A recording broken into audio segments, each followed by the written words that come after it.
దేవునికి కలుగును గాక. ఈ ప్రాంతంలో, ఈ సమయంలో, ఈ సంఘంలో మీ అందరితో కలిసి ఆనందించడానికి, దేవుని వాక్యాన్ని పంచడానికి దేవుడు నాకు ఇచ్చినటువంటి గొప్ప ఆధిక్యతను బట్టి, అవకాశాన్ని బట్టి దేవునికి వందనాలు తెలియజేస్తూ ఉంటున్నాను. అలాగనే నన్ను ప్రేమించి ఆహ్వానించినటువంటి బిషప్ వినోద్ గారికి కూడా నా వందనాలు తెలియజేస్తున్నా. ఓ రకంగా చెప్పాలంటే మన ఇద్దరు సమకాలీనమే. ఎందుకంటే నా కాదు కూడా నేను రంగేశాను అని రంగేశాను. సో నా ఏజ్ కూడా సమానంగా ఉంది, ఇద్దరు కూడా ఒకటే రకమైనటువంటి అదే కొన్ని నెలల డిఫరెన్స్ ఉంది అన్నమాట. కనుక మరి నన్ను ఆహ్వానించినటువంటి అయ్యగారికి, అలాగనే సంఘంలో చేరి వచ్చినటువంటి మీ అందరికీ, సంఘ కమిటీ వారికి యేసుక్రీస్తు నామమున శుభాలు తెలియజేస్తూ ఉంటున్నాను. ఈ యొక్క కోతకాల పండగ రోజున దేవుని వాక్యాన్ని పంచుకోవడానికి నన్ను ఆహ్వానించినప్పుడు నేను ఎంతో సంతోషించాను. ఇంకొక విషయం ఏంటంటే, I was just impressed by all the performances done here. ఇక్కడ జరిగినటువంటి కార్యక్రమాలన్నింటినీ చూసినప్పుడు నాకు చాలా సంతోషం కలిగింది. ఎందుకంటే చక్కగా నేను కొన్ని సంఘాలలో చూస్తూ ఉంటాను, డిసిప్లిన్ కానీ అది కానీ డిఫరెన్షియేషన్ కనిపిస్తుంది. ఇంకోటి ఏంటంటే, మీ యొక్క సంఘం సిఎస్ఐ చర్చ్ తీసిపోయింది కాదే. సిఎస్ఐ చర్చలు కూడా ఇటువంటివి చేస్తుంటారు. మేమేం తక్కువ కాదు, మేము ఇండిపెండెంట్ అయినా కానీ వాళ్ళని గొప్ప చేస్తున్నామని చూపించారు. దేవుని మహిమ కలిగిందా. సో నాకు ఇవన్నీ చూస్తూ ఉన్నప్పుడు నాకు సిఎస్ఐ సంఘాలు కూడా గుర్తుకొస్తున్నాయి. ఎందుకంటే వాళ్ళ చర్చెస్లో కూడా నేను వాక్యాన్ని పంచుతూ ఉంటాను దేవుని గొప్పను బట్టి. మరి ఇంకొక విషయం ఏంటంటే, ఇక్కడ అందరూ కూడా ఒకటే డ్రెస్ కూడా బాగా వేసుకున్నారు. So I appreciate that. ఎందుకంటే అటువంటి వారిని మరి బిషప్ గారు ఎంకరేజ్ చేసి ఆ విధంగా ఏర్పాటు చేయడం అనేది చాలా సంతోషమైనటువంటి విషయం. ఏది ఏమైనప్పటికీ కూడా మరి ప్రభువైన యేసుక్రీస్తు నామమున మీ అందరి శుభాలు తెలియజేస్తున్న ఈ కోతకాల పండగ శుభాకాంక్షలు మీకును, మీ కుటుంబస్తులకును, సంఘమున దగ్గరికి, సంఘ కాపరి కుటుంబానికి, వాళ్ళ బంధుమిత్రులందరికీ కూడా తెలియజేస్తున్నాను యేసుక్రీస్తు నామములో. ప్రియమైన దేవుని బిడ్డలారా, దేవుడు నాకు ఇచ్చిన అవకాశాన్ని బట్టి నేను తప్పకుండా సమయం సద్వినియోగం చేసుకుంటాను. నాకు ఇచ్చిన సమయము 45 నిమిషాలు.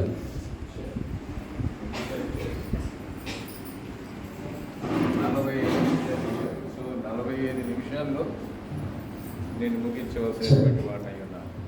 45 నిమిషాల్లో నేను ముగించాలి. సో ఓపిక పడితే చాలా సంతోషం. కనుక దేవుని వాక్యాన్ని ప్రవేశించలేక ముందు వచ్చిన ప్రార్థన చేస్తున్నాను. అందరు తలలు వచ్చినట్లయితే ప్రార్థన చేస్తున్నాను. ప్రేమ కలిగిన మా ప్రియ పరలోక పరమ తండ్రి, నీకు వందనాలు, స్తుతులు, స్తోత్రాలు చెల్లిస్తూ ఉంటున్నాం. ఈ ఉదయకాల సమయంలో ఈ రామాయపట్నం యొక్క గ్రామంలో నాయనా మరి క్రీస్తు సహవాసం ఈ సంఘములు వచ్చి నిన్ను స్తుతించడానికి, ఈ బిడ్డలతో కలిసి ఆనందించడానికి మీరు నాకు అనుగ్రహించినటువంటి ఈ కృపను బట్టి నీకు స్తోత్రాలు చెల్లిస్తూ ఉంటున్నా. దయగల చక్కని ఆరాధన చేయడానికి మీరు కృప చూపించిన విధానాన్ని బట్టి మీకు స్తోత్రాలు చెల్లిస్తున్నాం. చదవబడినటువంటి లేఖన భాగాలను బట్టి మీకు స్తోత్రాలు. ఈ లేఖన భాగముల ద్వారా ఆయన మేము అనేకమైనటువంటి మరువైనటువంటి సంగతులను తెలుసుకోవడానికి సహాయం చేయండి. పరిశుద్ధాత్మ దేవా, మమ్మల్ని ఈ సంఘమును బిడ్డలందరినీ మీ చేతికి అప్పగించుకుంటున్నాం. మీరే మా మధ్య సంచారం చేసి మీ ఆత్మ ద్వారా మమ్మల్ని తండ్రి బలపరచమని, మా జీవితాన్ని సరి చేసుకోవడానికి మీరు కృప చూపించమని, మీ ప్రసన్నతను, మీ సన్నిధిని మా మధ్యన ఉంచినందుకే నీకు వందనాలు, స్తోత్రాలు చెల్లిస్తూ, అల్పుడును అయోగ్యుడైన నన్ను నీ చేతికి అప్పగించుకుంటుండగా నాయన మీరే మీ యొక్క శిలువ చాటును మరుగుపరిచి పరిశుద్ధాత్మ దేవ మీరే మాట్లాడి సహాయం చేయమని యేసు నామమున ప్రార్థించి వేడుకున్నాము తండ్రి, ఆమేన్. మరొకసారి దేవునికి వందనాలు తెలియజేస్తూ ఉంటున్నా. ఈ సమయంలో ఈ కొంతకాల పండగ సందర్భముగా మత్తయి సువార్త అన్నట్లయితే ఈ యొక్క వాక్య భాగంలో 4 పదాలు కనిపిస్తూ ఉంటున్నాయి. ఈ వాక్య భాగంలో 4 పదాలు, 1 గోధుమలు, 2 బురుగులు, 3 కోత, 4 మరేమి పొలం అనేది కూడా చూస్తూ ఉంటున్నాం. ప్రియమైన దేవుని బిడ్డలారా, పొలము లోకానికి గుర్తుగా ఉంది. మరి యొక్క గోధుమలు మరి పరలోకం రాజ్య సంబంధులైనటువంటి వారిగా, దేవుని యొక్క కుమారులుగా కుమార్తెలుగా ఉన్నటువంటి వారికి, నీతిమంతులుగా తీర్చబడినటువంటి వారికి, యేసు యొక్క రక్తములో కడగబడినటువంటి పరిశుద్ధులుగా తీర్చబడినటువంటి వారికి, ప్రత్యేకించబడినటువంటి వారికి ఈ యొక్క మరి గోధుమలు సూచనగా ఉంటున్నాను, మీకు జ్ఞాపకం చేస్తూ ఉంటున్నాను. ప్రియమైన దేవుని బిడ్డలారా, మనము దేవుణ్ణి ఆరాధించడానికి వచ్చాం. దేవుని ఆత్మతోనూ సత్యముతోనూ ఆరాధన చేస్తున్నాం. మరి దేవుని ఆరాధన చేస్తూ ఉంటున్నప్పుడు, ఆయన సన్నిధిలో ఉన్నప్పుడు మనం ఎలా ఉండాలంటే మన శ్రద్ధ కలిగినటువంటి వారుగా ఉండాలి. బాడీ ప్రజెంట్, మైండ్ ఆబ్సెంట్ అనేటువంటి వారుగా ఉండకూడదు. దేహం ఇక్కడ ఉండి మన హృదయం మనసు ఎక్కడో ఉండవద్దు. కొంతమందికి ఎట్లా ఏమే కూర్చుంటారు, ఏమా ఇట్లా ఉంది అంటే ఇట్లా ఇట్లా అంటే కూడా ఏదైనా పెట్టే చూస్తుంటారు అనమాట కదా. ఎందుకో వాళ్ళ ఆలోచన అంటే, అయ్యో నేను ఇంటికాడ తనకు సరిగేసినో లేదు, కిచెన్లో కిటికీ సరిగి పెట్టినో లేదు, ఇల్లు వచ్చి పాలు తాగిపోతేమో, తనకు తాళం వేసినా బీరో తాళం వేసినా లేదు అని చెప్పి ఇవి కూర్చొని ఆలోచన చేస్తే దేవుని యొక్క వాక్యం మీ హృదయంలో ప్రవేశించదు. కనుక దేవుని సన్నిధిలో కూర్చున్నటువంటి వారు శ్రద్ధగా దేవుని మాటలను వినాలి. మీరు నన్ను చూస్తేనే నా ముఖాంతరములో నుంచి వచ్చేటువంటి మాటలు, దేవుని యొక్క మాటలు మీ హృదయంలో చచ్చుకొని పోతాయి. నేను వాక్యం చెప్తూ ఉంటున్నాను, మీరు అటు ఇటు చూస్తే ప్రయోజనం లేదు, అది మీ హృదయాల్లో చచ్చుకోదు. ఒకసారి ఒక ఆయన అంట, అయ్యా మరి ఈరోజు కొత్త స్పీకర్ వచ్చారు, మరి ఏం వాక్యం చెప్పారు అని చెప్పాడంట. ఆయన రాలేదు అంటే చెప్పేటువంటి ఏమన్నా అబ్బా భలే చెప్పాడండి, ఆయన క్యూరియాసిటీ పెరిగింది, ఇంకొంచెం ఉత్సాహం పెరిగింది అనమాట. ఏం చెప్పాడు చెప్పు, ఏం చెప్పాడు చెప్పు. అదే బా భలే చెప్పాడు, ఏం చెప్పాలా, అది వింటే నాకు ఎట్లెట్లో ఉండే, నువ్వు ఉంటే బాగుంటుంది. అబ్బా అంత బాగుందా, ఏం చెప్పు అని అంటే అదే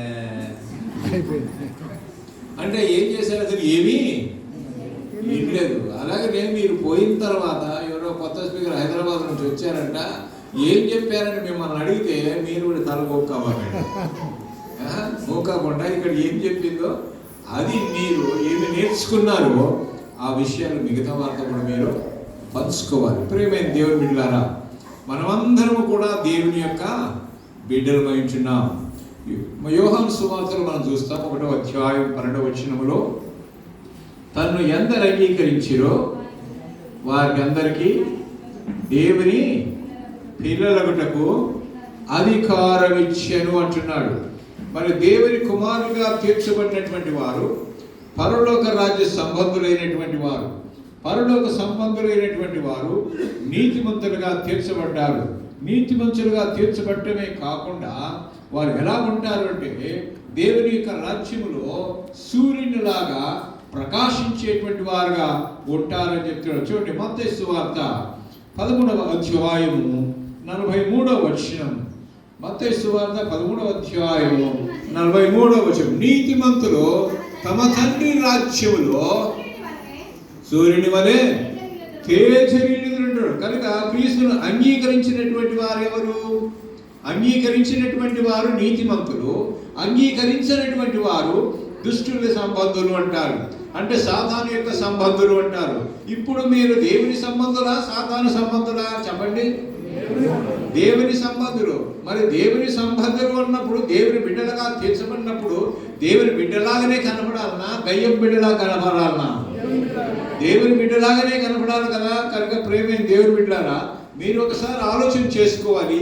మీరు ఏ కోవకు చెందినటువంటి వారు? దేవుని బిడ్డల కోవకు చెందినటువంటి వారా, సాధారణ బిడ్డల యొక్క కోవకు చెందినటువంటి వారా అని మీరు జ్ఞాపకం చేసుకోవాలి, పరీక్షించుకోవాలని మీకు జ్ఞాపకం చేస్తూ ఉంటున్నాను. ఎందుకంటే ఇచ్చి కాలము సమీపముగా ఉన్నది, ఆయన వచ్చే రాకడ. కనుక దేవుడు మనకు అవకాశం ఇచ్చి రక్షణలోకి రండి, మారు మనసు పొందండి, పశ్చాత్తాపం పొందండి, బ్రతుకును మార్చుకోండి, జీవితాన్ని మార్చుకోండి, తలంపులు మార్చుకోండి, ఆలోచనలు మార్చుకోండి అని దేవుడు అనేక సార్లు మనకు అవకాశం ఇచ్చినప్పటికీ కూడా అవకాశాన్ని సద్వినియోగం చేసుకోకపోతే వ్యర్థమే. కనుక మీరందరూ కూడా ఇక్కడ ఉన్నటువంటి వారు సద్వినియోగం చేసుకున్నారు కనుకనే ఇక్కడికి వచ్చి ఉంటున్నారు. కనుక ప్రేమైన దేవుని బిడ్డలారా, ఆ లోకంలో ఉండేటువంటి వారు ఎంతోమంది నశించిపోతున్నారు కదా. మరి నశించిపోకూడనట్టుగా మిమ్మల్ని ఏర్పాటు చేసుకున్నారంటే మీ గొప్పతనం కాదు, మీ మంచితనం కాదు, మీకున్న ఆధిక్యత కాదు, మీకున్న అందము కాదు, మీకున్న ఆస్తిపాస్తులు కాదు, ఇల్లు పొలాలు కాదు. అది ఉచితమైన ప్రేమతో దేవుడు మిమ్మల్ని ప్రేమించి తన బిడ్డలుగా చేసుకొని ఆయన సన్నిధిలో ఈ విధంగా నిలబడి కూర్చొని దేవుని వాక్యాన్ని వినడానికి, పాటలు పాడి దేవుని మహిమపరచడానికి దేవుడు గొప్ప అవకాశం కలుగజేసి ఉంటున్నాడు. కనుక ఇంకనూ ఇక్కడ ఎవరైనా కానీ యేసు ప్రభువును తమ సంరక్షకుడిగా అంగీకరించినటువంటి వారు ఎవరైనా ఉన్నారు అంటే, కేవలం నామకార్థ క్రైస్తవులుగా ఉన్నారంటే, కేవలం పండగ క్రైస్తవులుగా ఉన్నారంటే అది వేస్ట్ అని మీకు జ్ఞాపకం చేస్తున్నాను. కొంతమంది కనిపిస్తారు. ఎప్పుడు కనిపిస్తారు తెలుసా? పండగలప్పుడే కనిపిస్తారు. అలాంటి క్రిస్మస్ అప్పుడు కనిపిస్తారు, కొత్త సంవత్సరం అప్పుడు కనిపిస్తారు, ఈస్టర్ రోజున కనిపిస్తారు, పాతకాలం రోజున కనిపిస్తారు. మరి పత్తానే ఉండరు, ఎక్కడా కనిపించరు. ఆ విధంగా పండగ క్రైస్తవులుగా ఉండకూడదు.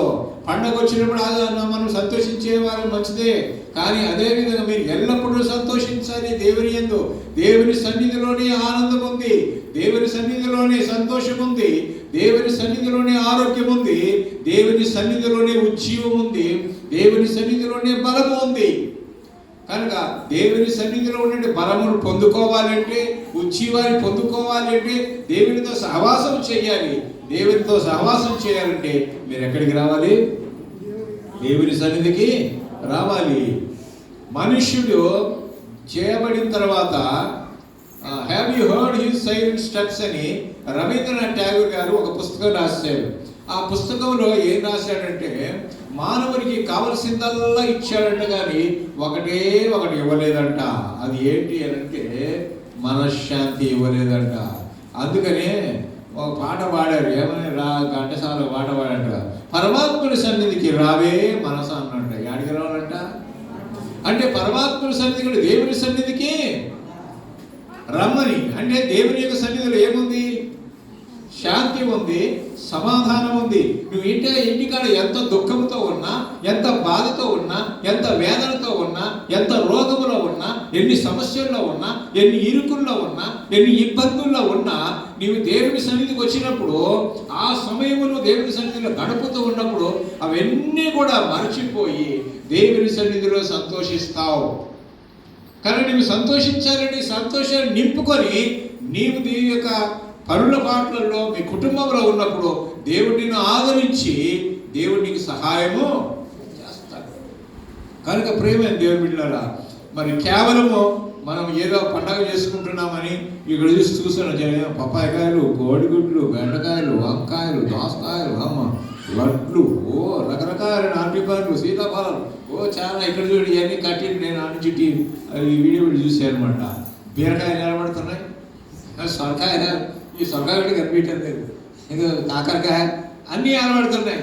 మంచిదే, చాలా సంతోషం, పండగ చేస్తున్నారు. మరి ప్రేమైన దేవుని బిడ్డలారా, ఈ పండగ అంటే యేసుక్రీస్తు వారు నీ హృదయంలో జన్మించినప్పుడే పండగ. ఓ మాట అంటాడు, కానీ ఏమంటాడు అంటే, పేదవాడికి కడుపు నిండి తిన్నప్పుడే పండగ అంట. ఆ రూల్స్ మంచి కడుపు నిండి ఎప్పుడైతే మంచి భోజనం చేస్తాడో వానికప్పుడు పండగ. కానీ మన పండగ ఎల్లప్పుడూ ఉంది. హల్లెలూయా. క్రీస్తు నీ హృదయంలో ఉంటే ఎల్లప్పుడూ పండగే. కేవలం ఈ సంవత్సరానికి ఒకసారి ఏదో పంటలు కోసుకొని వచ్చో పండ్లు తీసుకొని వచ్చో వాటిని ప్రథమ ఫలాలు తీసుకొచ్చి మీరు పెట్టడమే కాదు, ఎల్లప్పుడూ సంతోషించేటువంటి వారుగా ఉండాలి. దేవుడు మాకేం సరిస్తుంది?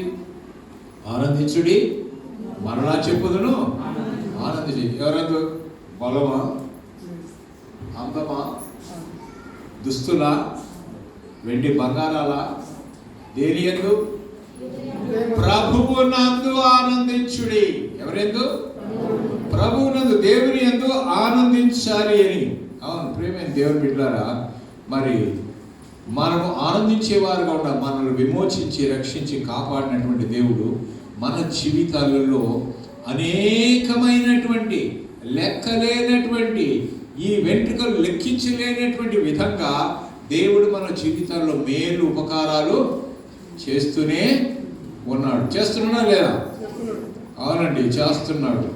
మన నీతి మనసులుగా తీర్చబట్టమే కాకుండా ఆయన చేసినటువంటి మేలకు మనమేమి చెల్లించగలరు. ఇందాక ఆయన మాట్లాడుతున్నాడు కదా, పాట పాడుతున్నప్పుడు, ఆరాధన చేస్తున్నప్పుడు అన్నాడు, ఏమన్నాడు? నీవు చేసిన ఉపకారములు దేనిని? కీర్తనకాడు అంటున్నాడు కదా, నా ప్రాణమా యెహోవాను సన్నిధించుము, నా అంతరంగమున సమస్తమా ఆయన పరిశుద్ధ నామమును సన్నిధించుము, నా ప్రాణమా యెహోవాను సన్నిధించుము, ఆయన చేసిన ఉపకారంలో అన్ని మర్చిపో అన్నాడా? ఏమన్నాడు? దేనిని మర్చిపోవద్దు కదండి. మన యొక్క జీవితంలో దేవుడు ఎన్నో మేలు చేశాడు కదా, మన ప్రాణాన్ని విమోచించాడు కదా, కరుణా కటాక్షములను దయా కిరీటముగా మనకు ధరింపజేసి ఆయుష్ను పొడిగించి మనల్ని కాపాడుతూ ఉంటున్నాడు కదా, మేలులతో మన హృదయాన్ని తృప్తి పరుస్తూ ఉంటున్నాడు కదా, మన పాపములను బట్టి మనల్ని శపించకుండా మరి దూరం చేయకుండా ఆ పాపములన్నీ విడిపించడం కోసం యేసు ప్రభు వారు రక్తాన్ని కార్చి తన యొక్క రక్తములో మన పాపములను కడిగి తన బిడ్డలుగా చేర్చుకుని సమాధిలో నుంచి మన ప్రాణములను విమోచించాడు. నరకానికి పోకుండా పరలోక వాసులుగా చేసి ఉంటున్నాడు. అటువంటి దేవునికి నీవు ఏమి ఇవ్వగలవు? ఏమి ఇవ్వగలవు? ఎట్లు ఇవ్వగలవు? ఎంత ఇవ్వగలవు? ఏమండి? ఏమి ఇవ్వగలవు? ఎట్లు ఇవ్వగలవు? ఎంత ఇవ్వగలవు? ఇప్పుడు మీకు ప్రశ్న అన్నమాట. ఏమండి? మీరు ఆ ప్రశ్న వేసుకోవాలి. ఇశ్రాయేలీయులు బానిసత్వములో నుంచి ఐగుప్తు దేశంలో నుంచి బయటకు వచ్చిన తర్వాత దేవుడు ఏం చేశాడు అంటే వారికి కొన్ని పండగలను నిర్ణయించాడు. ఆ పండగలు ఏంటో మీకు అందరికీ తెలుసు. ఒకటి పులియని రొట్టెల పండగ, 2 కోత పండగ, 3 ఫల సంగ్రహ పండగ, 4 వారముల పండగ. మరి ఫల సంగ్రహముల పండగ అంటే అన్ని ఫలాలు తీసుకొచ్చారు. కోతకాల పండగ అంటే అయ్యో వరి అవి ఇవి తీసుకొచ్చారు. అవునా కదా? అంటే ఇవన్నీ పండగకి సూచనగా మనం తీసుకొచ్చి పెడుతూ ఉంటున్నాం. సరే, ఒట్టి చేతులతో దేవుని సన్నిధిలో కనిపించకూడదు అని దేవుని వాక్యం సెలవిస్తూ ఉంటూ ఉన్నది. మరి ప్రియమైన దేవుని బిడ్డలారా, దేవుని వాక్యం ఏం చెప్తుంది అంటే, మరి ఒక విషయాన్ని మీకు జ్ఞాపకం చేస్తే మీరు తప్పకుండా దాన్ని తీసి చదవండి. ఏంటి అంటే సామెతల గ్రంథం 3వ అధ్యాయము 9వ వచనం 10వ వచనం.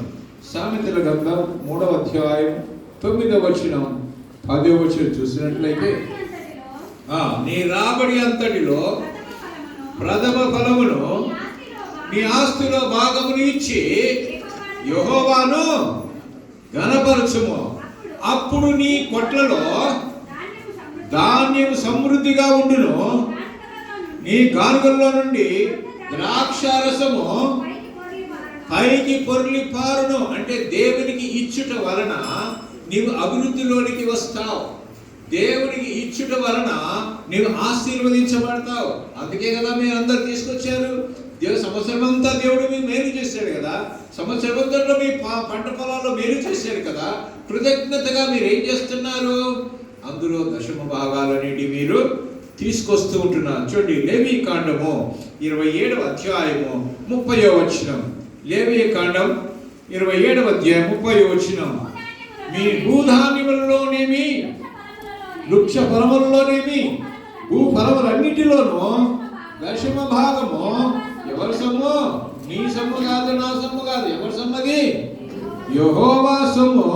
అది యెహోవాకు ప్రతిష్ఠితమగును. అది దేవునికి ప్రతిష్ఠించబడినటువంటిది. ప్రేమైన దేవుని బిడ్డలారా, విశ్వాసులకు తండ్రి అయినటువంటి అబ్రహాము మనకు మాదిరి చూపించాడు. ఎలా మాదిరి చూపించాడంటే, మరి తన తమ్ముని కొడుకు లోతు సొదొమ గొమొర్రాలో ఉన్నప్పుడు అక్కడ 5 రాజులను వేరే వాళ్ళు వచ్చి మరి ఏం చేశారు? వారిని ఓడించి ఆ రాజుల్లో దగ్గర నుంచి ఉన్నటువంటి దోచుకుని పోతున్నప్పుడు అందులో లోతు కూడా ఉన్నాడు. లోతు కుటుంబం, లోతుకు సంబంధించిన సమస్తాన్ని కూడా వారు తీసుకుని వెళ్ళిపోయారు. ఆ విషయంలో ఒకడు తప్పించుకుని వచ్చి అబ్రహాముకు చెప్పినప్పుడు అబ్రహాము కొంతమందిని తీసుకుని వారి దగ్గరికి వెళ్ళి వారితో యుద్ధము చేసి ఆ యుద్ధములో గెలిచి మరి లోతు కుటుంబాన్ని అదే కాకుండా తీసుకుపోయిన వాళ్ళందరినీ కూడా ఆయన విడిపించినట్లుగా చూస్తున్నాం. అప్పుడు మెల్కీసెదెకు అనేటువంటి రాజు ఏమంటే సర్వోన్నతుడైనటువంటి దేవునికి యాజకుడిగా ఉన్నటువంటి వాడు వచ్చి ఆయన్ను ఆశీర్వదించాడు. ఎప్పుడైతే ఆశీర్వదించాడో అప్పుడు అబ్రహాము చేసిన పని ఏంటో తెలుసా? అన్నిటిలో నుంచి కూడా ఏం చేశాడు? ఆయన దశమ భాగమును ఇచ్చినట్టుగా చూస్తున్నాం. కనుక ప్రేమైన దేవుని బిడ్డలారా, అబ్రహాము మనకు ఏం చూపిస్తున్నాడు? మాదిరి. ఏ మాదిరి?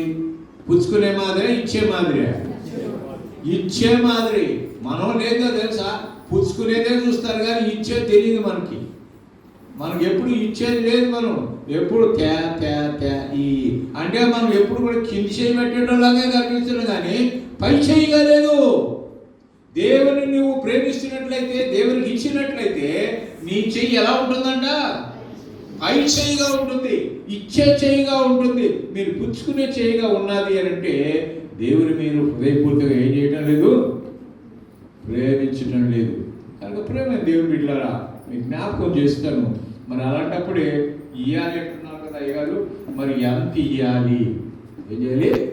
ఎంత ఇయ్యాలనే ప్రశ్న, ఎంత ఇయ్యాలనే ప్రశ్నకు దేవుని వాక్యం ఏం చెప్తాను చూడండి. కొరింథీయులకు రాసినటువంటి 2వ పత్రిక 9వ అధ్యాయము 7వ వచనం. కొరింథీయులకు రాసిన 2వ పత్రిక 9వ అధ్యాయము 7వ వచనం. బలవంతం కాకయు ప్రతి వాడును తన హృదయములో నిశ్చయించుకునే ప్రకారము ఇవ్వవలెను. దేవుడు ఉత్సాహంగా వచ్చి వారిని ప్రేమించును. నీవు ప్రేమించబడాలి అంటే నీవు దేవునికి ఏమి ఇయ్యాలి? ఉత్సాహంగా ఇయ్యాలి. ఇదే తప్ప ఈరోజు దశమ గురించి చెప్తున్నాడు. ఈ మానవుడు కాబట్టి చెప్పారు. దేవుడికి ఏమి ఇయ్యాలి తెలుసా? నీ పనులు అడగడం లే, నీ ధనం అడగడం లేక ఆయన అడిగేది నీ హృదయం. నీ హృదయాన్ని దేవునికి ఇచ్చినప్పుడు అన్నీ కూడా ఇవ్వడానికి నువ్వు సిద్ధపడతావు. God is asking you your heart, not your money, not your property. ఏమండి? మీ యొక్క ఆస్తిపాస్తులు అడగడం లేదు. దేవుడు ఏమడుగుతున్నాడు? హృదయం అడుగుతున్నాడు. 3 T's you have to give. 3 tea అంటే ఇంగ్లీష్లో ఉన్నాయి కదా, టీ ABCDలో టీ ఉంటుంది కదా, ఆ టీ 3 టీలు ఇవ్వాలండి. ఏంటంటే టీ తెలుసా? ఫస్ట్ టీ స్టాండ్స్ ఫర్ టైతు, second T stands for talent, stands for time. ఏమి ఇవ్వాలా? సమయం ఇవ్వాలా? ఇంకేమి ఇవ్వాలా? దశభాగం ఇవ్వాలా? ఇంకేమి ఇవ్వాలా? నీకున్నటువంటి తలాంతులు ఇవ్వాలా? కొంతమందికి మ్యూజిక్ చేసే తలాంతు ఉంటుంది, తబలా కొట్టే తలాంతు ఉంటుంది, పరిచర్య చేసే తలాంతు ఉంటుంది, ఊడ్చి పట్టాలు వరిసి అన్ని చేసే తలాంతు ఉంటుంది. ఇటువంటి రకరకాలైనటువంటి తలాంతులు. ఇవన్నీ ఇవ్వాలి అంటే ముందు ఏమి ఇవ్వాలి? హృదయం ఇవ్వాలి. హృదయం ఇస్తే తప్పకుండా ఇవన్నీ కూడా ఇస్తాం.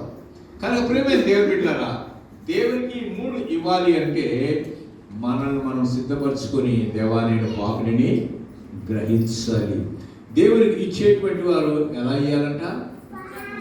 ఉత్సాహముగా, సంతోషముగా, బలవంతంగా కాకుండా ఇవ్వాలని దేవుడు జ్ఞాపకం చేశాడు.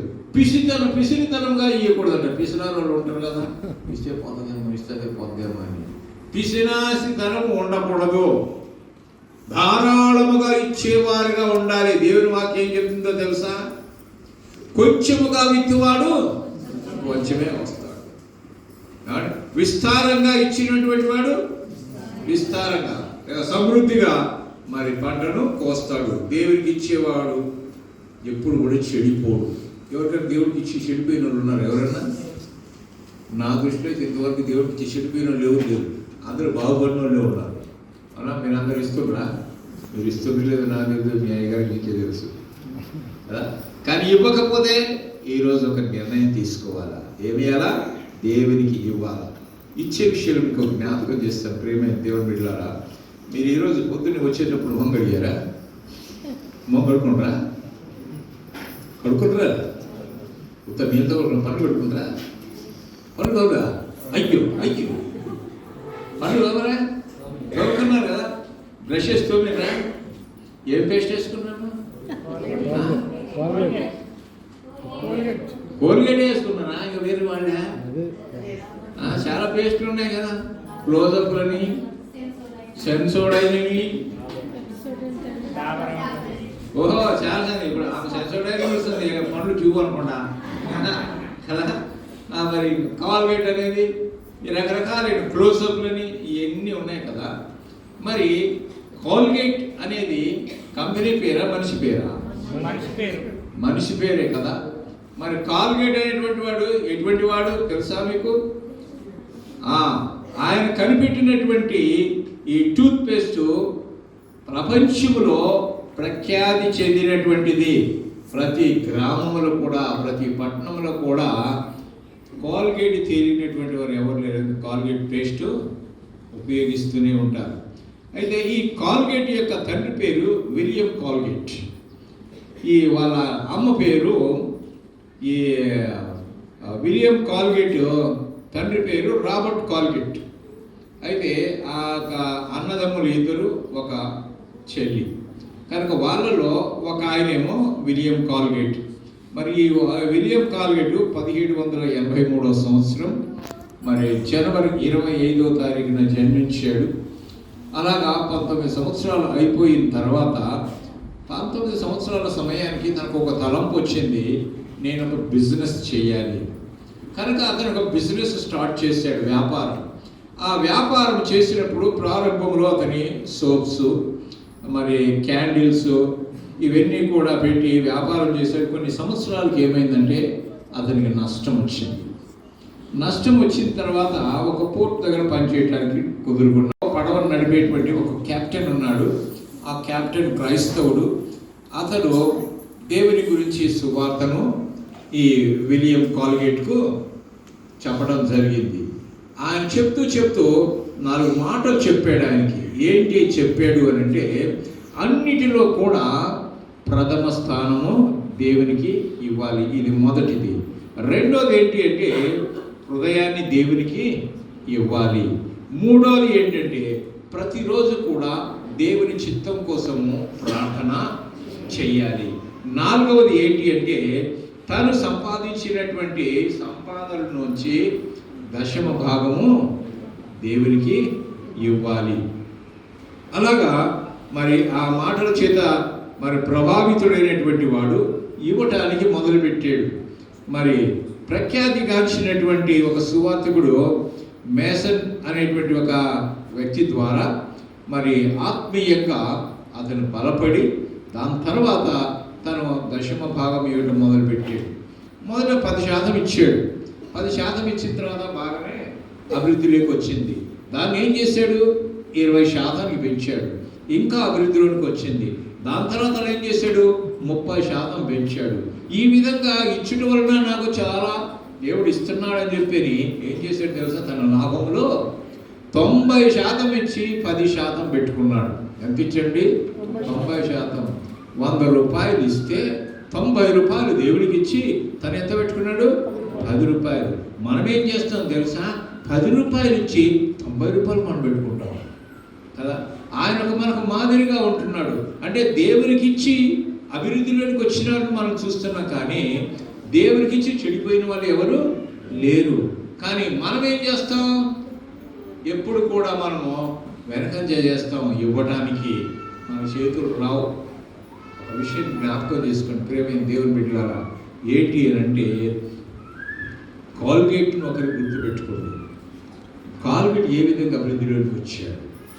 కాల్గేట్ అభివృద్ధిలోనికి రావటానికి, పేరు ప్రఖ్యాతులు సంపాదించడానికి, విశ్వవిద్యాలయాలు స్థాపించటానికి, అనేకమైనటువంటి కార్యక్రమాలు చేయటానికి దేవుడు అంతగా అతన్ని హెచ్చించడానికి కారణం ఏంటి అంటే ఆయన సమయాన్ని దేవునికి ఇచ్చాడు, ఆయన డబ్బును దేవునికి ఇచ్చాడు, దేవుని సన్నిధిలో ఆయన సమయాన్ని గడిపాడు. వాక్య పఠనములో వీటిలన్నింటిలో కూడా ప్రార్థించే విషయాలు అన్నింటిలో కూడా ఆయన దేవుని సహవాసం కలిగినటువంటి వాడుగా ఉన్నట్టు మనం చూస్తూ ఉంటున్నాం.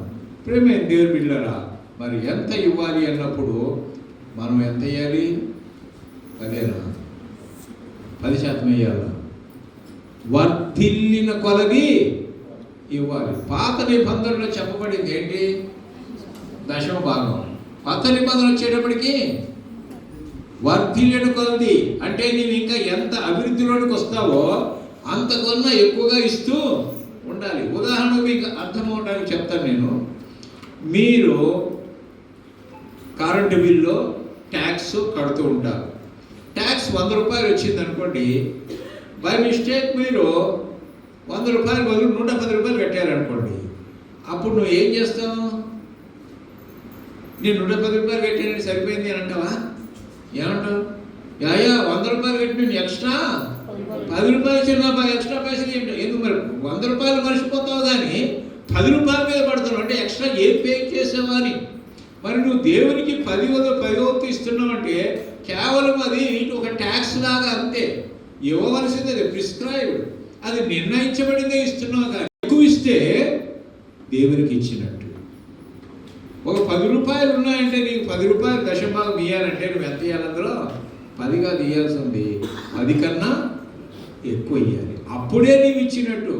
దేవుడు నీది నేను ఇచ్చిందని నువ్వు ఇచ్చినావు, నువ్వు నాకేమి ఇచ్చిన ఎక్స్ట్రా? అంతే కదా. ఇవ్వాల్సిందే ఇచ్చినావు. ఇవ్వవలసిన దానికన్నా ఎక్కువ ఇస్తే నీవు ఇచ్చినట్టు.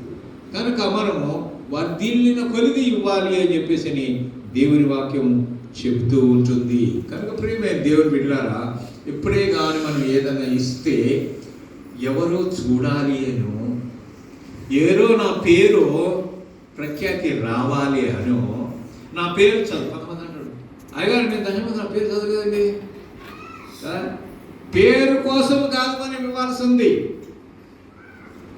నీవు మనసు పూర్తిగా నీవు ఇచ్చేటువంటిది దేవునికి తెలియాలి.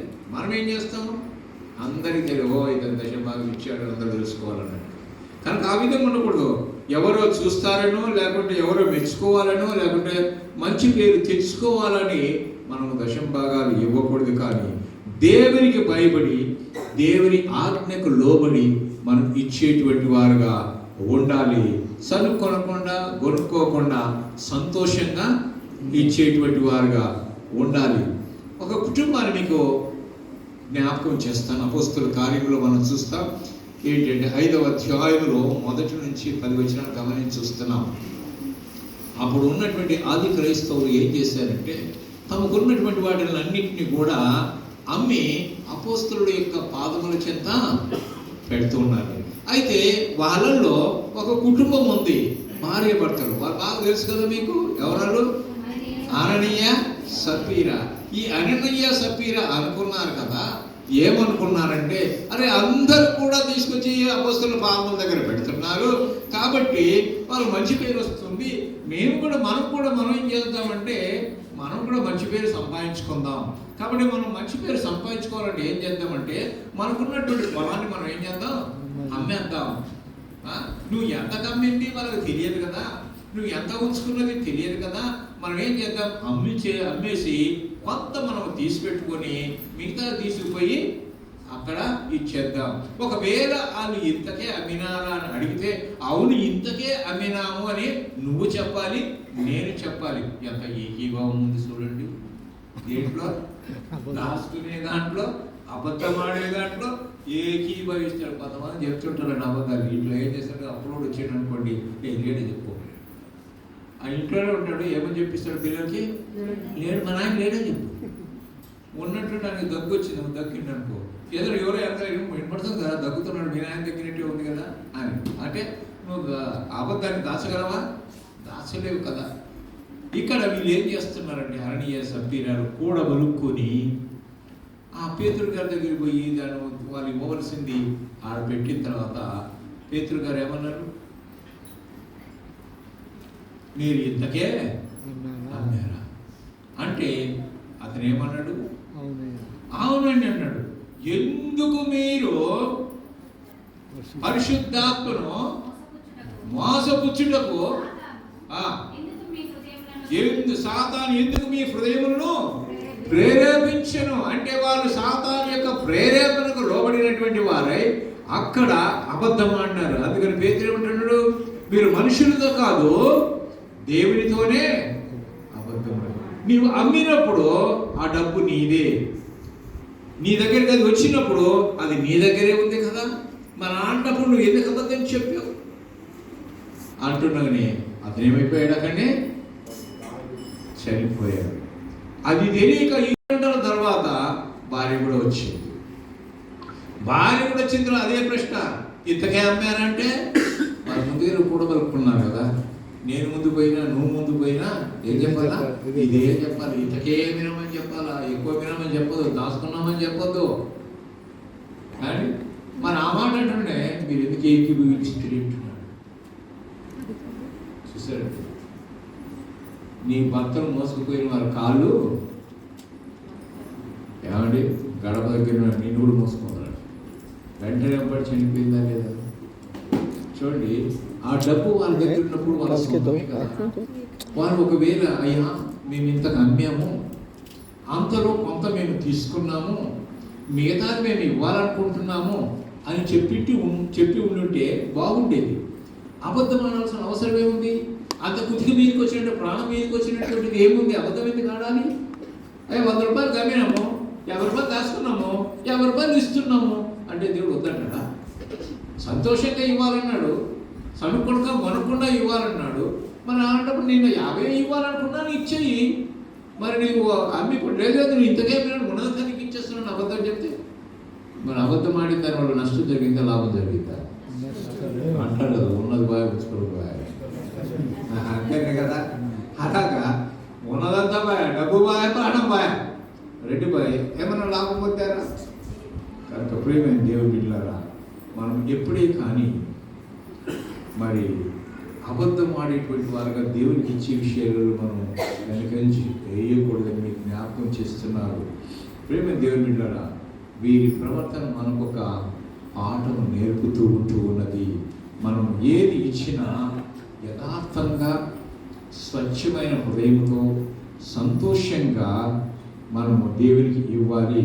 యథార్థ హృదయము దయచేయమని మనం దేవుని సన్నిధిలో అడిగేటువంటి వారుగా ఉండాలి. మన వాక్యంలో మనం చూస్తాం కదా, మన ఆదాయంలో నుండి దేవునికి ఏమి ఇవ్వాలంట, 10వ భాగాలు ఇవ్వాలని దేవుడు కట్టడ నిర్ణయించాడు. కేవలము 10వ భాగం ఇస్తే సరిపోదు, అది నిర్ణయించబడినది మాత్రమే. కనుక దేవుడికి ఇచ్చినప్పుడు మనకు కలిగిన దాంట్లోంచి మనము ఇచ్చేవారుగా ఉన్నాం. కొంతమంది 10వ భాగం ఇవ్వడానికి, కానుకలు వేయడానికి వెనకం చేస్తుంటారు. ఇవ్వకపోవడం వల్ల ఏమవుతుందో తెలుసా? నువ్వు సంపాదించినటువంటి ధాన్యం అంతా కూడా చిల్లులు పడినటువంటి సంచిలో వేస్తే ఎలా కారిపోతుందో, నువ్వు సంపాదించినంత కూడా ఏమైపోతుంది? రోగాల పాలవుతావు, కష్టాల పాలవుతావు, నష్టాల పాలవుతావు. ఇవన్నీ రకరకాలైనటువంటి మరి బాధలు కూడా వస్తాయని మీకు జ్ఞాపకం చేస్తున్నాను. కొంతమంది ఏం చేస్తారు తెలుసా, నాకు వస్తుంది కానీ సరిపోవటం లేదండి, నాకు 15,000 రూపాయలు ప్రతి నెల అవసరం, కానీ నాకు వచ్చేదే 10,000 రూపాయలే వస్తుంది మరి ఇంకా 5,000 రూపాయలు నాకు సరిపోతలేదు కాబట్టి నేను ఏం చేయాలని నేనే సతమతం అవుతుంటే ఇప్పుడు మళ్ళా దశభాగం ఇస్తే 10,000లో 1,000 రూపాయలు పోయా, ఇప్పుడు 9,000 మిగులుతాయి. నాకు కావాల్సింది ఎంత? 15,000 కావాలి. 15,000లో 9,000 మిగిలితే 6,000 షార్టేజ్ పడా. మరి ఈ 6,000 షార్టేజ్ ఎట్లానే కూర్చుకోవాలా అని చెప్పి నేను ఇవ్వలేనులే అని చెప్పేసి వెనకం చేసేవారు కూడా ఉంటారు. నాకు వచ్చింది సరిపోవడం ఇంకెక్కడ తీసుకొచ్చి పెట్టాను. ఇప్పుడే కానీ మొట్టమొదటిగా ఏం చేయాలి? మనము దేవునికి ఇవ్వాలి. మీ సంపాదన ఎప్పుడే కానీ తీసుకొని వచ్చిన తర్వాత భార్యాభర్తలుగా మీరు కూర్చొని ఆ డబ్బును అక్కడ పెట్టి ప్రార్థన చేసి దేవునికి ఇవ్వవలసిన దాన్ని పక్కన పెట్టి మిగతా దాన్ని మీరు వాడుకోవాలి. ప్రేమ దేవుని బిడ్డలారా, దేవుని యొక్క వాక్యంలో మనం చూస్తున్నాం. మలాకీ గ్రంథం 3వ అధ్యాయం 8 నుంచి 10 వచనాలు మనం గమనించి చూసినట్లయితే మానవుడు దేవుని యొక్క దొంగిలునా అని దేవుడు ప్రశ్న వేస్తున్నాడు. మానవుడు దేవుని యొక్క దొంగిలునా? అయితే మీరు నా యొక్క దొంగిలితిరి, దేని విషయంలో మేము మీ యొక్క దొంగిలితిమని మీరందరూ 10వ భాగమును ప్రతిష్టార్పణను ఈయక దొంగిలితిరి. ఈ జనులందరూ నా యొక్క దొంగిలితూనే ఉన్నారు. మీరు ఏమైనా ఆశీర్వదించబడ్డారన్నారా? శాపగ్రస్తులై ఉన్నారు. అంటే దేవునికి ఇవ్వకపోవడం వలన మనకేమొస్తుందంట? శాపం. మరి ఎవరికి ఆశీర్వాదం? మీకు ఆశీర్వాదం కావాలి అందా? శాపం కావాలంటే చేతులెత్తండి చూద్దాం. నాకు శాపం కావాలి అంటాడు. ఎత్తలేదు అంటే మీరు ఎత్తలేదు, అందరికి ఆశీర్వాదం కాదు కదా అన్నట్టే అర్థం. మరి ఇప్పుడు చెప్పండి, ఆశీర్వాదం కావాలంటే చేతులెత్తండి చూద్దాం. అబ్బా అన్ని చేతులు ఎత్తిండ్రు. మరి ఆశీర్వాదం కావాలంటే ఇస్తామని చేతులు ఎత్తండి. కొన్ని అయితే అన్ని చేతులు ఎత్తులేరు. ఇస్తాము అనాలా? మరి నువ్వు ఆశీర్వాదం కావాలంటే ఏం చేయాలా? ఇవ్వాలి. ఎవరికి? అప్పుడు తప్పు కాదు. ఎవరికి? దేవునికి ఇవ్వాలి. ఎందుకు ఇవ్వాలి? ఎందుకు ఇవ్వాలి చెప్పాలి. ఆశీర్వాదం కోసమా? ఆశీర్వాదం కోసం ఇస్తారా? అయ్య బాబు, ఆశీర్వాదం కోసం ఇచ్చేది దేవుడు నీవు చేసిన మేళ్లకు కృతజ్ఞతగా ఇవ్వాలి. ఈరోజు లోకంలో చూస్తే ఎంతో మంది గతించిపోయారు కదా. వారికంటే నువ్వు గొప్పవారువా? వారికంటే నువ్వు శ్రేష్ఠుడువా? వారికంటే జ్ఞానవంతుడువా? వారికంటే ఆరోగ్యవంతుడుగా? వారికంటే చదువులో ఉన్నటువంటి వాడుగా? లేదంటే ఉన్నత స్థితిలో ఉన్నటువంటి వాడిగా? అది ఏదీ కాదు. ఈరోజు నీవు బ్రతికి ఉన్నావంటే అది దేవుని యొక్క కృప. నీ జీవితంలో ఎన్నో ఉపకారాలు చేశాడు. నీ ప్రయాణాలలో, నీ కుటుంబంలో, నీ సంపాదనలో, నీ వ్యక్తిగత జీవితంలో, నీ ఉద్యోగంలో, నీ వ్యాపారంలో, నీ పంట పొలాలలో, అన్ని విషయాలలో దేవుడు నీకు మేలు చేసి ఉపకారం చేసి ఉండకపోతే, నీకు ప్రాణం ఇయ్యకపోయింటే, నిన్ను రక్షించకపోయి ఉంటే, మరణంలోంచి జీవంలోనికి దాటించకపోయి ఉంటే, మరణ గ్రంథంలో పేరు కొట్టి జీవ గ్రంథంలో రాయకపోయి ఉంటే, ఈరోజు నీకు ఆశీర్వాదము లేదు. మరి ఇన్ని దయచేసినటువంటి దేవునికి నీవు ఇవ్వడానికి ఎందుకు వెనకం చేస్తున్నావు? ఇచ్చేవారిగా ఉండాలి కదా. ఇవ్వకపోతే ఏమవుతుందంట? శాపం వస్తుంది అంటున్నాడు. ఇంకేమన్నాడు తెలుసా? నా మందిరములో ఆహారముడునట్లు 10వ భాగమంతా మీరు నా మందిరం నిధులకి తీసుకొని రండి. ఇంకేం చేయాలంట? దీన్ని చేసి మీరు నన్ను శోధించిన ఎడల ఆకాశపు కొట్టిళ్లను తెరిచి పట్టజాలనంత విస్తారముగా దీవెనలను కుమ్మరించారు. అవునండి, ఒక మాట మీరు జ్ఞాపకం చేసుకోండి. నువ్వు అనుకుంటావు, అయ్యా నాకు వచ్చే జీతం సరిపోతలేదు, సంపాదన నాకు సరిపోతలేదు, నేను ఇవ్వలేకపోతున్నాను అనకుండా నీవు ఇవ్వవలసినది ఇచ్చి ఈ వాక్యాన్ని బట్టి దేవుని సన్నిధిలో ప్రభువా నీవు అన్నావు, నీకు ఇచ్చి నిన్ను శోధించమన్నావు, నిన్ను అడగమన్నావు కనుక నీ వాక్యం ద్వారా నువ్వు మాట్లాడావు కాబట్టి నేను ఇస్తున్నాను, నాకున్నటువంటి కొదువులు నువ్వు తీర్చాలి అని ఆయన నువ్వు శోధించి అడిగినట్లయితే పట్టజాలను విస్తారంగా దేవుడు ఏం చేస్తాడు? ఆయన ఆ దీవెనలో ఆశీర్వాదాలను కుమ్మరిస్తాడు. ఇచ్చే తొలి రోజులలో కొంత ఇబ్బందే ఉంటుంది. ఇచ్చే తొలి రోజుల్లో కొంత ఇబ్బంది ఉంటుంది. దాని తర్వాత నీకుండేటువంటి కష్టాలు, నష్టాలు, బాధలు, శోధనలు ప్రతి నెల హాస్పిటల్ పెట్టుకునేది మెల్లమెల్లంగా స్వస్థత కలిగించి ఏం చేస్తాడు, ఆ ఖర్చులు తగ్గిపోతాయి కదా. అలాగా ఏ సమస్యలు ఉంటే ఆ సమస్య నుంచి విడుదల. అంటే ప్రతి ఒక్కటి కూడా నీకేం చేస్తాడు, తప్పిస్తానంటున్నాడు.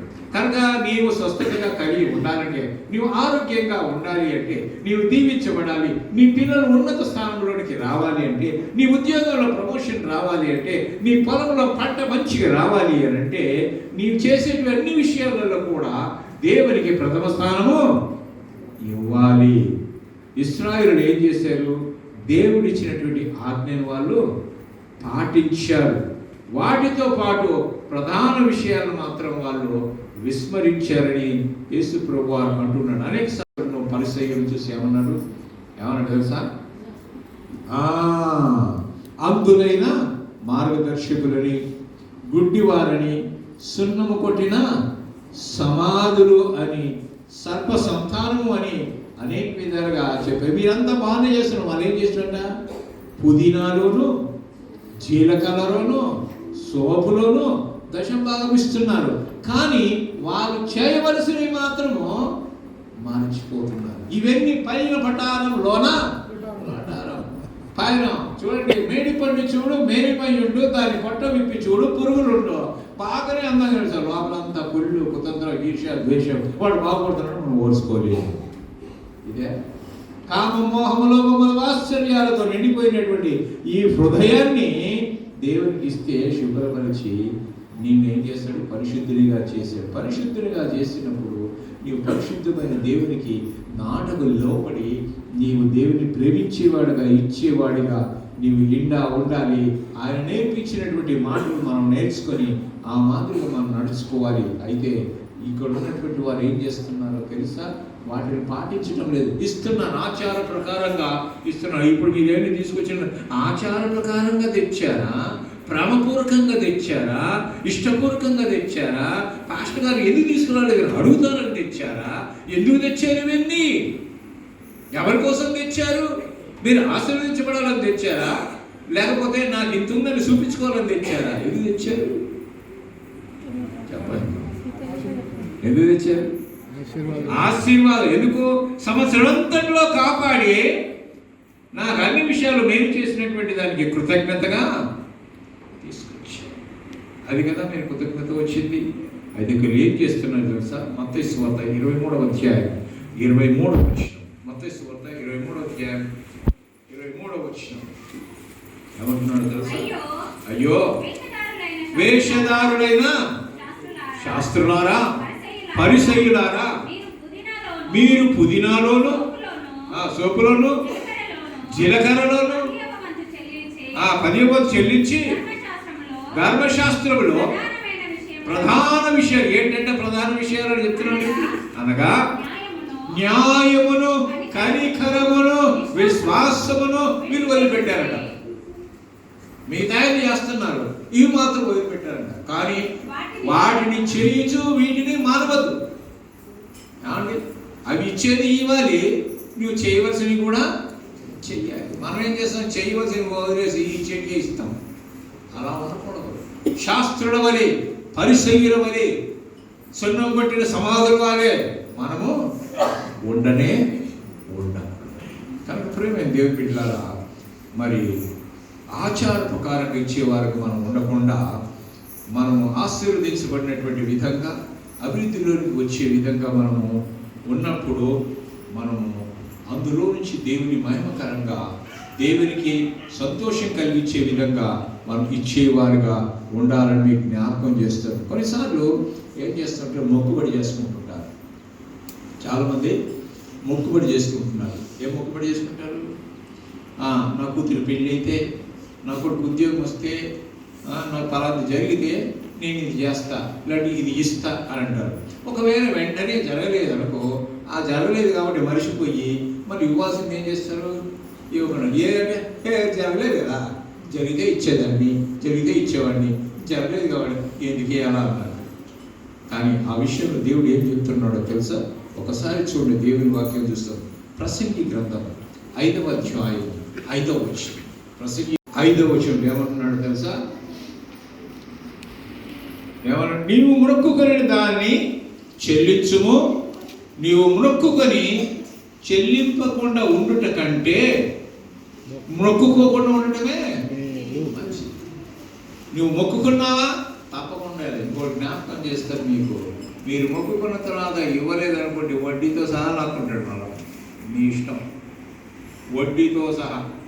అప్పుడు కష్టం వచ్చిన తర్వాత అయ్యో ఎంత పని అయిపోయాని అప్పుడు ఇస్తానని మొదలు పెడతాం. ఏదైనా దెబ్బతినాకనే దొరుకుతుంది కదా, అంతేగా. దెబ్బ పడనంతసేపు ఏది కూడా తెలియదు. నేను ఈ క్యాంటీన్ వెళ్తా, కాలుతుందిరా, ముట్టుకోబాకరా అని వాళ్ళ అమ్మ ఎంత చెప్పినా కానీ వాడు ఏది చేయొద్దు అంటాడు, వాదే చేయొద్దని అంటే అదే గిలి ఉంటుంది అనమాట. ఎప్పుడు పెడదామా క్యాంటీన్ కాలుతుందన్నదే, ఏరు పెట్టి చూద్దామని ఏరు పెడతాం. కాలిన తర్వాత అబ్బో ఇట్టుంటుందా, అంతే కదా. దెబ్బ తిన్నాకనే తెలుస్తుంది. దెబ్బ తినడంతో ఏం తెలియదు. మనం ఎంత చెప్పినా ఈ విధంగా చేయండి ఆశీర్వదించబడతారు అంటే అది చెయ్యరు. ఆ దెబ్బ తిన్నాక అప్పుడు ఆహా చేసింటి నాకు ఇది రాకపోగా, చేసింటి నాకు కలగకపోగా, ఈ ఇబ్బంది రాకపోగా అని అప్పుడు విచారించినటువంటి ఎట్లా ఉంటుంది? చేతులు కాలినాక ఆకులు పట్టుకున్నట్టుంటుంది. అలా ఉండకూడదు. కాబట్టి ప్రియమైన దేవుని బిడ్డలారా, దేవుని మాటను శ్రద్ధగా వినేటువంటి వారిగా ఉండి నీవు ఏదైనా మొక్కుబడి చేసుకున్నావంటే తప్పకుండా దాన్ని చెల్లించి. ఎలా చెల్లించాలంట? కీర్తనకాడు అంటాడు, 116వ కీర్తన 14వ వచనం. 116వ కీర్తన 14వ వచనం ఏమంటాడు తెలుసా? యెహోవాకు నా మొక్కుబడులు చెల్లించేదను. ఎక్కడంటే చెల్లించేది? ఆయన ప్రజలందరి ఎదుటనే. ప్రజలందరూ ఎక్కడున్నారు? దేవుని యొక్క మందిరములో ఉన్నారు. దేవుని యొక్క మందిరములో ప్రజలందరూ ఎదుట మొక్కుబడులు చెల్లించేది. మీరు ఎవరన్నా ఆ విధంగా మొక్కుబడి చెల్లిస్తే దేవుని సన్నిధిలో చెల్లించేటువంటి వారుగా ఉండాలి. ప్రేమైన దేవుని బిడ్డలారా, మరి మనం దశమ విషయాలు కూడా నేను ఇంకొక ఉదాహరణ చెప్తున్నాను. నా ప్రాక్టికల్ లైఫ్ మీకు చెప్తున్నాను. నేను అనుభవించినటువంటి దాన్ని మీకు పంచుకుంటున్నాను. ఏంటంటే, క్రైస్తవ కుటుంబంలో పుట్టినప్పటికీ ఇవన్నీ కూడా వాక్యాలు విన్నప్పటికీ దశమ భాగాల గురించి కానీ అన్నింటి గురించి కూడా విన్న తర్వాత కూడా ఏమిస్తారే అన్నట్టుగా ఉండేటువంటి నేను పరిచర్యలోకి రాకమునపు నేను ఒక గవర్నమెంట్ హై స్కూల్కు ప్రిన్సిపల్గా చేసేవాడిని. గవర్నమెంట్ హై స్కూల్కి ప్రిన్సిపల్గా చేశాను. మరి చేస్తున్న దినాల్లో అప్పుడు చాలా తక్కువ జీతం. ఇప్పుడున్న టీచర్లకు లక్షలు పెరుగుతున్నాయి. అప్పుడు చాలా తక్కువ ఉంటుంది అనమాట. అప్పుడు అనుకున్నాను ఇన్కమ్ తక్కువ, ఎక్స్పెండిచర్ ఎక్కువ. ఆదాయం తక్కువ, ఖర్చులు ఎక్కువ. అలాంటప్పుడు నేను ఇవ్వలేకపోతూ ఉన్నాను. అప్పుడు ఇవ్వలేకపోతూ ఉంటే అందరూ ఇస్తే ఆశీర్వదించబడతారు, ఇస్తే ఆశీర్వదించబడతారు, మీరు ఇచ్చి చూడండి, రుచి చూసి ఎరిగితేనే యెహోవా ఉత్తముడని దేవుని వాక్యం ఉంది కదా, ఒకసారి ఇచ్చి చూడవా అని చెప్పి అనేక సార్లు అందరూ సందర్భాల్లో చెప్తూ హెచ్చరిస్తూ ఉంటే నేనేం చేశానంటే ఏంటో దేవుని మీద దయ తెలిసినట్టుగా 2% ఇచ్చా. ఎంత ఇచ్చా? 2% ఇచ్చా. ఎంత ఇవ్వని ఉన్నాడా? పాత నిబంధన ప్రకారము 10, పాత నిబంధన ప్రకారం 10, కొత్త నిబంధన ఏమన్నాడు? వాడు తెలియని కొలిది 2% ఇచ్చారు. కొంచెం అబ్బాయి భలే ఉన్నట్టుంది అని చెప్పేసి ఏం చేసినాం? 5 చేశారు. 2 నుంచి 5 చేశారు. ఇంకా కొంచెం డెవలప్మెంట్ ఇచ్చేటప్పటికి 5 నుంచి 10 చేశారు. అమ్మ సరిపోయింది. ఇంకా దేవుడు ఆశీర్వదించేవాడు ఏం చేశాను? 15 చేశారు. ఇక నేను కాల్గేట్ను స్ఫూర్తిగా తీసుకున్నా. కాల్గేట్ను స్ఫూర్తిగా తీసుకొని అంత ఇవ్వలేకపోయినా 20 చేశాను. యాజ్ అండ్ టుడే నాకు వచ్చినటువంటి ఈ యొక్క పెన్షన్లు కావచ్చు, లేకపోతే నేను ఎక్కడైనా ప్రసంగానికి వెళితే నాకు దేవుడు సేవకులు ఏం చేసి దేవుడి సేవకులు వచ్చాడని గిఫ్ట్ ఇస్తారు. అందులో కూడా ఎంత ఇస్తా? 20%, 20% తీసేస్తారు. నాది కాదు, నా రెంట్స్లో వస్తే కూడా, కిరాయి ఇస్తే కూడా 20% తీస్తారు. ఇట్లా మందిరాలకు ఎక్కడైనా వచ్చినప్పుడు దేవుడు సిఎస్ఐలు వాళ్ళు పిలుస్తారు. మీకు తెలుసు కదా, సిఎస్ఐలు పిలిచిందంటే బాగా ఇస్తారు, తప్పే మీరు బాగానే ఇస్తారు సిఎస్ఐలు. సో ఎందుకంటే నాది ఆ బ్యాక్గ్రౌండ్ కాబట్టి ఆ సిఎస్ఐ చర్చెస్ పోతే పండుగలు వచ్చినాయంటే 10,000 తక్కువ. మన హైగారు కదా వచ్చారు కదా అని చెప్పేసి దానికి ఒక సిస్టమ్ ఉంది. కానీ నాకు ఇచ్చిందంటూ నేను ఏం చేస్తాను, నేను 20%, 20%. ఇప్పటికీ కూడా ప్రతి విషయం ఏదైనా ఒక గృహాన్ని దర్శించడానికి పోతే 100 రూపాయలు ఇచ్చారనుకోండి, 100 రూపాయలు 20 రూపాయలు తీసేస్తాను. నాది కాదు అది, it's not belong to me, it's God's property. ఆ మిగిలిపోయింది నాది, ఆ మిగిలిపోయింది నాది అన్న కూడా అది కూడా నేను వాడుకోను, దేవుని సేవకే వాడుతాను. హల్లెలూయా. ఎలా వాడుతున్నానంటే నాకు దేవుడు ఇచ్చిన పెన్షన్ నాకు సరిపోతుంది. నేను వచ్చినటువంటి వాటిని ఏం చేస్తానంటే సువార్త కూడికలు పెట్టి ఘనంగా దేవుని మహిమ సువార్తను ప్రకటిస్తాను. మీ గ్రామంలో నేను అదే పనిగా అయ్యగారితో మాట్లాడాను, ఆయా మీ గ్రామంలో ఏమన్నా సువార్త కూడికలు పెట్టడానికి చూసారండి. అంటే నేను కావల్లో చేశాను, నెల్లూరులో చేశాను, అనంతపూర్లో చేశాను, గుంటకల్లో చేశాను, అనేక స్థలాలలో నా సొంత ఖర్చు పెట్టుకొని, నా నాతో పాటు వచ్చే వారందరికీ కూడా ఖర్చు పెట్టుకొని అన్నిటికి కూడా నేనే భరించుకొని దేవుని సేవను ముందుకు సాగిస్తున్నాను. ఏంటి నాకు విషయం ఏంటి అంటే జేసీఎం చర్చ్ అని ఇందాక చెప్పారు కదా, జేసీఎన్ఎం కాదండి, జేసీఎం, జీసస్ కమిషన్ మినిస్ట్రీస్. ఇది నేను యవనస్తుడిగా ఉన్నప్పుడు నాకు ఒక దర్శనం కనపడింది. యేసు ప్రభువారు ఆరోహణమైపోతున్నట్టుగా కనిపించింది. ఆ విషయం నేను హృదయంలో పెట్టుకున్నాను. నాకు తెలియకుండానే 82వ సంవత్సరంలో జీసస్ కమిషన్ మినిస్ట్రీస్ అని పెట్టాడు. యేసు ప్రభువారు ఆరోహణమైపోతే ఏం చెప్పారండి, మీరు సర్వసృష్టికి వెళ్ళి సువార్తను ప్రకటించండి, నమ్మి బాప్తిసం పొందినవాడు రక్షింపబడును, నమ్మని వానికి శిక్ష విధింపబడును. మీరు వెళ్ళి అందరినీ కూడా సమస్త జనులను శిష్యులుగా చేయండి, నేను ఏ ఏ సంగతులను ఆజ్ఞాపించుతునో అది వారికి బోధించండి, తండ్రి యొక్క కుమారుని యొక్క పరిశుద్ధాత్మ నామములో బాప్తిసం ఇవ్వండి అన్నాడు కదా. ఈ విషయంతో జీసస్ కమిషన్ మినిస్ట్రీస్ అని అది స్థాపించి నేను దాని ద్వారా నేను దేవుని పరిచర్యను సువార్తను ప్రకటిస్తాను.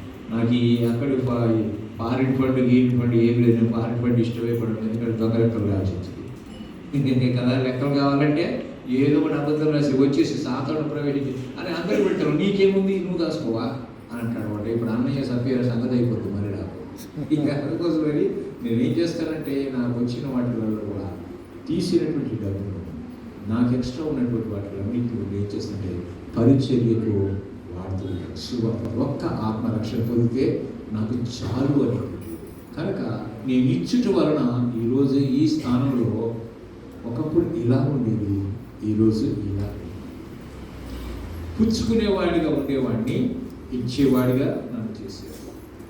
నన్ను తోకగా ఉంచకుండా తలగా ఉంచాడు. ఉన్న స్థానంలోనికి నన్ను తీసుకుని వచ్చాడు. దేన్ని బట్టి?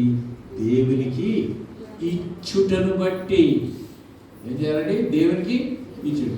దేవునికి హృదయం ఇవ్వకుండా ఊరిని డబ్బులు ఇస్తే వేస్ట్. ముందు నీ హృదయం ఇయ్యి, అప్పుడు ఇవన్నీ కూడా నీవు ఇస్తావు. చూడండి, దేవుని మాకు ఏం సెలవిస్తుందో తెలుసా?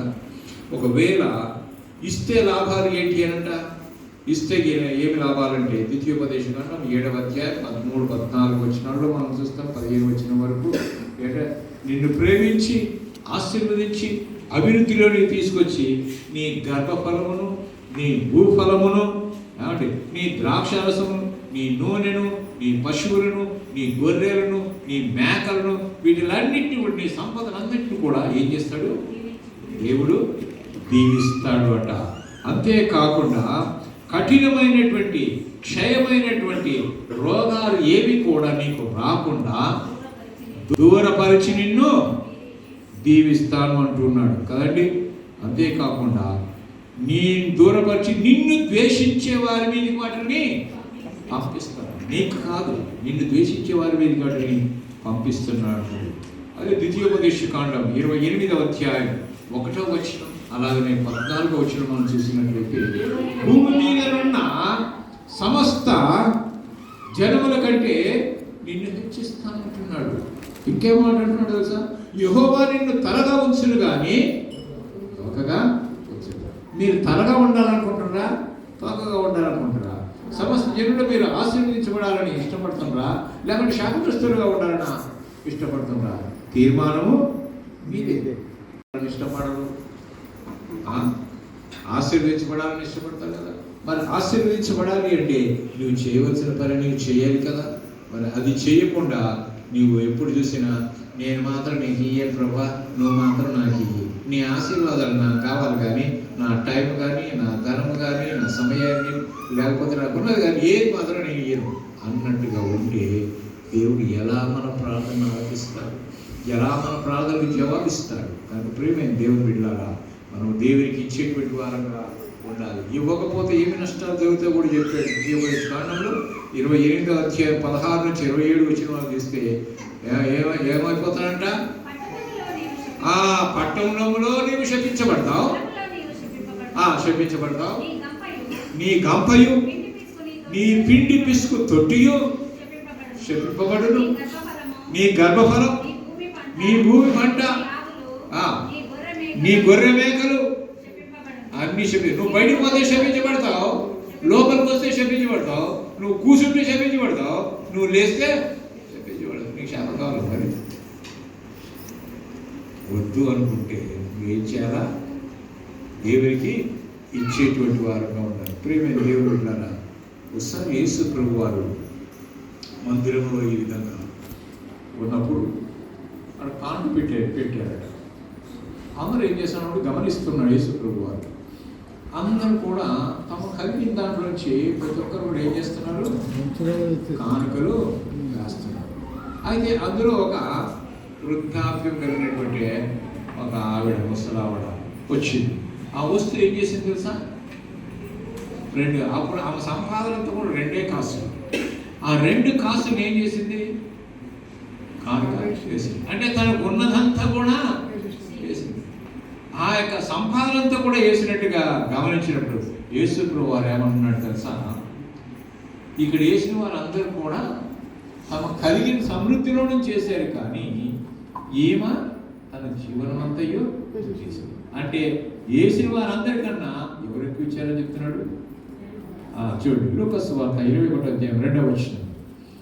లూకా సువార్త 21వ అధ్యాయం 2వ వచనం. ఒక పేద విధవరాలు 2 కాసులు చూచి ఈ బీద విధవరాలు చూసారా, ఎక్కువగా వేసినని యేసు ప్రభు వారి తీర్పు తీర్చినట్టుగా మనం చూస్తున్నాం. ప్రియమైన దేవుని బిడ్డలారా, మనము మరి ఎక్కువగా దేవుణ్ణి ప్రేమిస్తే ఎక్కువగా ఇచ్చేవారుగా ఉండాలి. ఎంతగా ఆశీర్వదించబడితే అంతగా మనము దేవునికి ఇచ్చేవారుగా మనం ఇస్తున్నామా?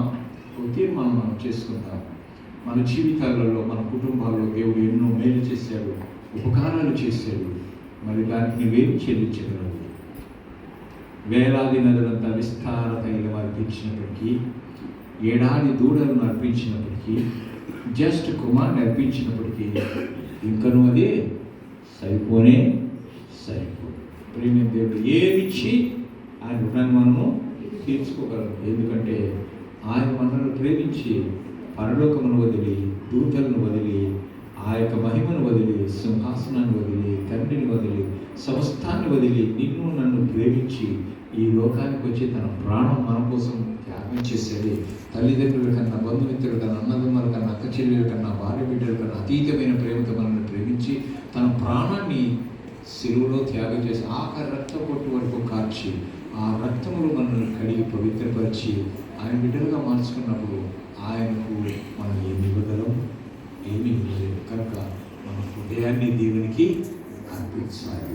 మన హృదయాన్ని దేవునికి అర్పిస్తే మిగతా అన్నీ కూడా అర్పించడానికి మనం ముందుకు ఎవరు చెప్పాల్సిన అవసరం లేదు. మనకై మనమే తీసుకొని వస్తాం. కనుక ప్రేమైన దేవుడు వెళ్ళారా, అందుకని మనం ఏం చేయాలి సార్? మన అర్పణలు దేవునికి నమ్మకత్వమైనట్టుగా ఉండకుండా సంతోషకరంగా ఇచ్చేటట్టుగా ఉండాలి. ఈ సందర్భంలో ఒక చిన్న పాట పాడాలని ఆశపడుతున్నాను. అర్పణ సమర్పణ ఈ నా హృదయార్పణ, నా అర్పణ సమర్పణ ఈ నా హృదయార్పణం. ఈ దేహం దేవుని ఆలయం, ఈ హృదయం నా హృదయం దేవునికే నిలయం. ఈ దేహం దేవుని ఆలయం, ఈ హృదయం నా హృదయం దేవునికే నిలయం. ఈ దేహం ఈ హృదయం శ్రీ యేసుకే అర్పితం. ఈ దేహం ఈ హృదయం శ్రీ యేసుకే అర్పితం. అర్పణ అర్పణ సమర్పణ, అర్పణ అర్పణ సమర్పణ,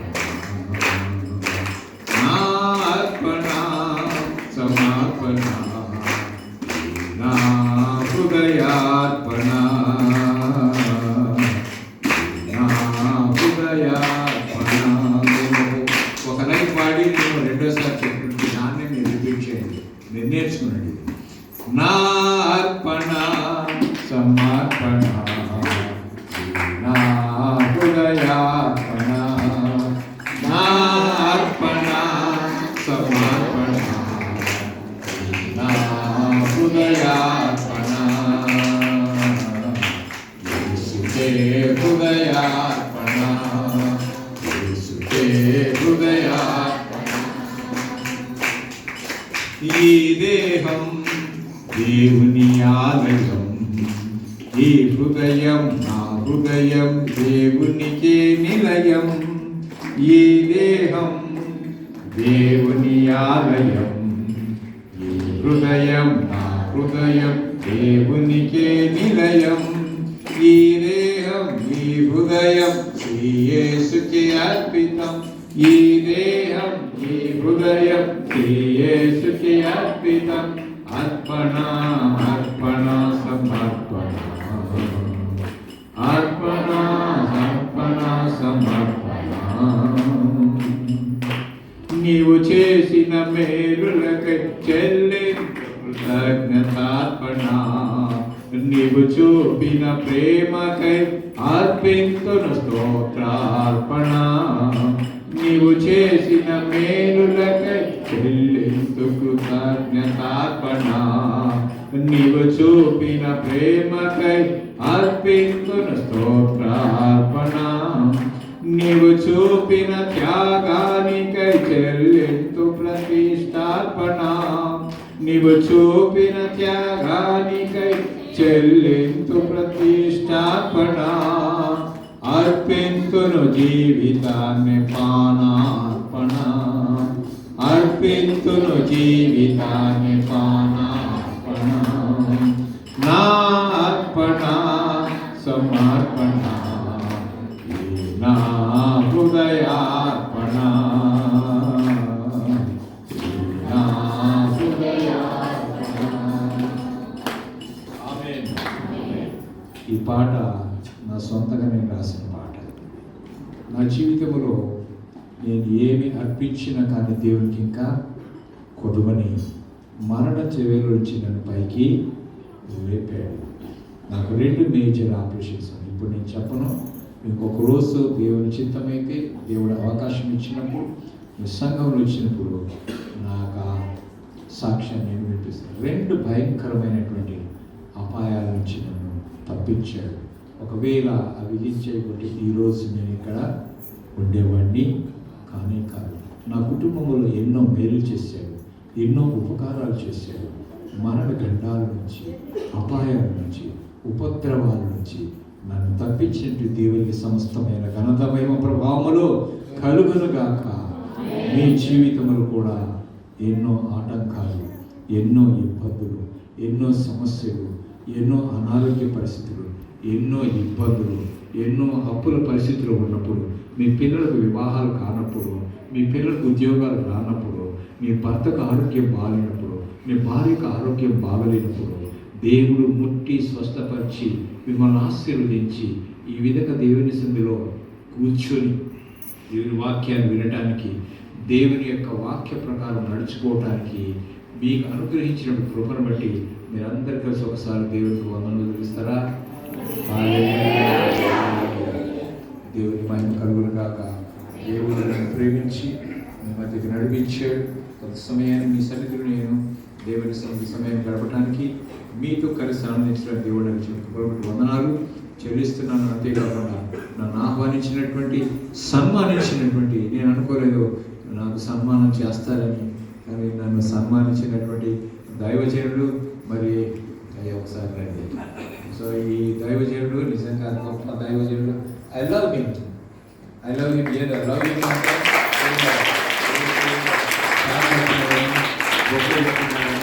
లేకపోతే వాక్యాన్ని పంచుకోవడానికి అవకాశం ఇచ్చినాడని కాదు, కానీ because I saw a dedicated life.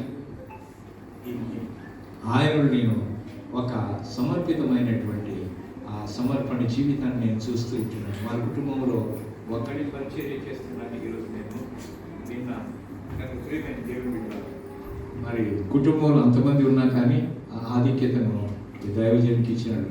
Because అటువంటి అవకాశం కూడా రావడం చాలా గొప్పది. I love him. నేను ఎన్నో బిషప్ గారిని పేదలుసుకోలేదు, అది ఏమని పిల్లలంటే నా బ్రదర్.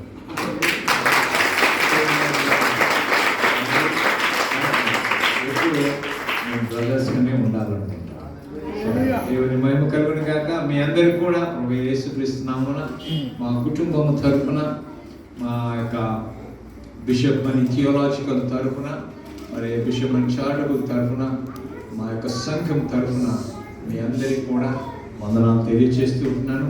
మరి బిషప్ గారికి కూడా మీ అన్న నాన్న తమ్ముడు అన్న నాకు వెళ్ళగలలేదు. తమ్ముడు సార్ తమ్ముడు అనేసి very thankful for you for giving me this opportunity. God bless you. God bless you. Amen. Hallelujah.